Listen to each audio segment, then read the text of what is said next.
La première question que je me pose, c'est quel est l'objectif de ce rapprochement? Je me demande ce que ça peut représenter pour le futur. Est-ce que ça va apporter un avantage ou pas aux habitants? Aujourd'hui, je ne sais pas quel est le projet commun de nos deux villes. Comment ça va se passer concrètement? Et surtout à quelle échéance? Comment va se faire la répartition entre au niveau de la gestion des communes? Comment ça va se passer au niveau des équipes opérationnelles sur place? Quelle ville va... Est-ce que c'est vraiment une cogestion? Est-ce que ça va centraliser certaines choses? On comprend qu'il y a des infrastructures qui vont, et des ressources qui vont peut-être être, on va dire, synergisées.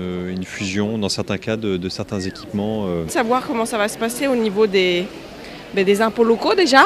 On se demande si on va payer plus d'impôts. Est-ce que mes impôts locaux vont augmenter? C'est ma grande question. Que va devenir la taxe d'habitation et la taxe foncière? C'est surtout au niveau des transports. Est-ce que les transports vont être améliorés? Est-ce que le secteur scolaire, il y aura des dérogations? Et moi je me demandais comment on allait s'appeler. Le nom notamment que ça aura. Est-ce qu'on va avoir un seul maire? Ça me pose des questions, savoir ce qui va arriver de la ville de Boulogne et de la ville d'ici les Moulineaux. Il y a un truc qui me paraît important, c'est aussi la question de l'identité d'une ville par rapport à une autre. Ce que je regrette, c'est que les habitants n'aient pas été consultés. On aurait souhaité être consultés en tant que citoyens, alors que ça n'a pas été évoqué lors de la campagne municipale.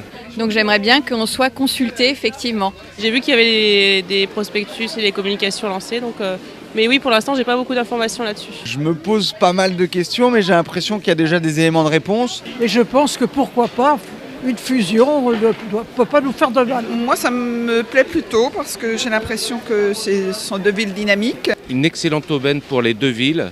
Il y aura une synergie extraordinaire entre les deux villes. Je suis très intéressée à voir effectivement que nos communes aient plus de poids dans l'agglomération. Les deux villes sont bien, donc je vois pas pourquoi ça se passerait mal. Si ça peut apporter plus de confort à nos deux villes et réduire les coûts de fonctionnement de l'administration, ça peut être que positif.